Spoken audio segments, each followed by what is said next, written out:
નમસ્કાર વિદ્યાર્થી મિત્રો, સ્વાગત છે આપણી ચેનલની અંદર. અને આજે આપણે વાત કરવાના છીએ જે તમારા માટે એટલે કે ધોરણ 9 થી 12 માટે ખૂબ જ અગત્યનો ટોપિક છે. અને જે ટોપિક છે ઈમેલ રાઇટિંગ. શું છે મિત્રો? ઈમેલ રાઇટિંગ જે તમારે ખૂબ જ કામમાં આવવાનું છે.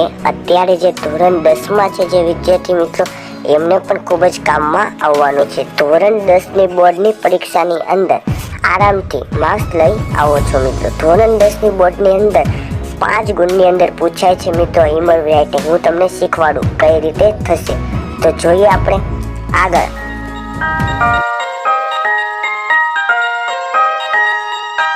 તો મિત્રો, આપણે અહીંયા તમે જોઈ શકો છો કે અહીંયા આપેલું છે, આ પ્રશ્ન આપેલો છે, તમે જોઈ શકો છો.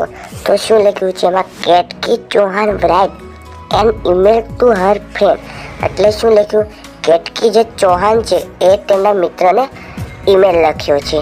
તો નિયાળી ઓન KPC અહીંયા વેબસાઇટનું નામ આપી દીધેલું છે મિત્રો. ત્યારબાદ ઇન્વિટ હર પેલેસ સેલિબ્રેટ દિવાળી, એટલે કે દિવાળી સેલિબ્રેટ કરવા તમને બોલાવવા માટે ઈમેલ છે. તો તમારે શું લખવાનું? જો અહીંયા દરેક પત્રની અંદર અહીંયા એક નામ અને અહીંયા 2 નામ, એટલે કુલ 2 નામ આપેલા જે છે દરેક ઈમેલની અંદર, બરાબર. તો જે આ બીજું છે, બીજું પહેલાં તમારે આ 3 બોક્સ કરી નાખવાના છે. આ 3 બોક્સ પહેલાં તમારે કરી નાખવાના છે.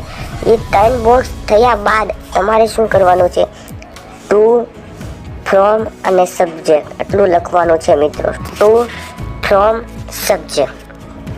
હવે ટુમાં શું છે હું જણાવી દઉં તમને. કે જો આ પહેલું નામ હોય, આ પહેલું નામ એ તમારે બીજામાં નાખવાનું, બીજા બોક્સની અંદર, એટલે કે બીજી લીટીમાં. જેને આ બીજું નામ હોય છે એ પહેલી લીટીમાં નાખવાનું છે. સમજાય છે? એટલે જ હું અલગ અલગ આ પેનનો ઉપયોગ કરું છું, તમને સમજાય એટલા માટે. અહીંયા જો કેટકી આપેલું છે, કેટકી એટલે એને નાખવાનું આ ફ્રોમમાં, એટલે કે બીજું. અને જ્યાં KPC જે વેબસાઇટનું નામ છે એ નાખવાનું છે આપણે 2માં, એટલે કે બીજું હોય એ પહેલામાં નાખવાનું, પહેલું હોય એ બીજામાં નાખવાનું. પછી સબ્જેક્ટમાં શું લખશું આપણે? સબ્જેક્ટમાં તો હર પેલેસ સેલિબ્રેટ ધ દિવાળી. અહીંયા તમે જોઈ શકો છો. આવી રીતે તમારે લખી દેવાનું છે. ત્યારબાદ થશે ઈમેલ માટે. તો તમારે સૌપ્રથમ શરૂઆતથી આ લખી નાખવાનું. How are you dear, I hope you are fit and fine. બધા ઈમેલમાં આ વપરાય છે મિત્રો, એ તમે જોઈ શકો છો. How are you dear, fit and fine. બરાબર છે. જો તમને આ હું ભૂસી નાખું છું, તમારે જો સ્ક્રીનશોટ પાડો હોય તો પાડી શકો છો. તો આ ભૂસી નાખું છું. તો તમે પહેલાં અહીંયા લખી શકો છો. જો તમારી બહેનપણી મિત્ર હોય તો ડિયર ફ્રેન્ડ લખી નાખો. તો ડિયર ફ્રેન્ડ કોણ આવશે? તો આપણે આ આવશે બીજા નંબરમાં જે હોય એ જ આવશે મિત્રો. બરાબર. હજી હું કહી દઉં કે પહેલા નંબરનું નામ બીજામાં નાખવાનું, બીજા નંબરનું નામ પહેલામાં નાખવાનું. સમજાણું? ઓકે, ચાલો. પછી શું લખવાનું? કે આઈ હોપ, એ પછી લખ્યું કે આઈ એમ સેન્ડિંગ ધીસ ઈમેલ, એટલું લખવાનું. પછી શા માટે લખેલો છે? તો સેલિબ્રેટ દિવાળી. તો I am sending this email in place the celebrate Diwali, એમ લખી નાખવાનું છે. ત્યારબાદ આપણે શું લખવાનું? છેલ્લામાં છેલ્લે જ્યાં બધા ઈમેલ માટે, એટલે કે બધા ગમે તે ઈમેલ પૂછો એમાં તમારે આટલું લખવાનું છે મિત્રો.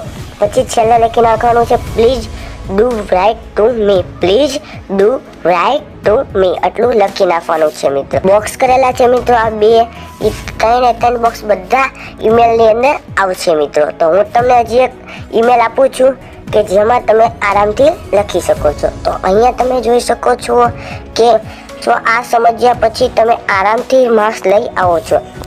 આપણો ડાયલોગ શું છે? ડાયલોગ શું છે બાળકો? યાદ છે કોઈને? ચલો ડાયલોગ બોલી જાઓ. કાંઈ વાંધો નહીં, ચલો હું લખી દઉં છું તમને ડાયલોગ. આપણો ડાયલોગ છે ટુ, ફ્રોમ, સબ્જેક્ટ. આ લખી નાખવાનું છે જે મેં તમને બીજા ઈમેલની અંદર કીધું. હવે હું કીધું ભાઈ ટુ હોય, આ પહેલું નામ છે, પહેલું નામ એ બીજામાં જશે. કેમાં જશે? બીજામાં. એટલે કેમાં ગયું? ફ્રોમમાં.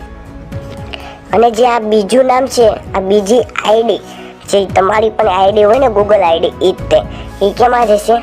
પહેલામાં. એટલે ટૂંકમાં શું તમારે કરવાનું છે? ટૂંકમાં તમારે કરવાનું છે, બીજું હોય એ પહેલામાં જાય, પહેલું હોય એ બીજામાં જાય. બસ આ જ તમારે કરવાનું છે. આવી જ રીતે જો તમે ઈમેલ યાદ રાખી શકો છો અને ડાયલોગ પણ જો તમારે ફરજિયાત યાદ રાખવો પડશે, to from subject, to from subject, to from subject. Okay, ધોરણ 10 માટે ખૂબ જ અગત્યનું હતું મિત્રો. અને જો તમને આ વિડીયો સારો લાગે, પહેલાં તો તમે આનો સ્ક્રીનશોટ પાડી શકો છો મિત્રો અને તમને યાદ રાખીશો મિત્રો. જો તમને આ બધા એરા બતાવેલા છે એ રીતે. અને જો તમને આવી એજ્યુકેશનની માહિતી જોતી હોય અને આપણી ચેનલમાં ધોરણ 10 માટે ખૂબ જ કોઈ પણ માહિતી જોતી હોય તો નીચે મને કોમેન્ટ કરી શકો છો. તમારા દરેક ગ્રુપમાં શેર કરી શકો છો. તમારા મિત્રોને પણ તમે શેર કરી શકો છો મિત્રો. તો મળીએ છીએ આપણે નવા વિડીયો સાથે. ત્યાં સુધી જય માતાજી, જય શ્રી કૃષ્ણ.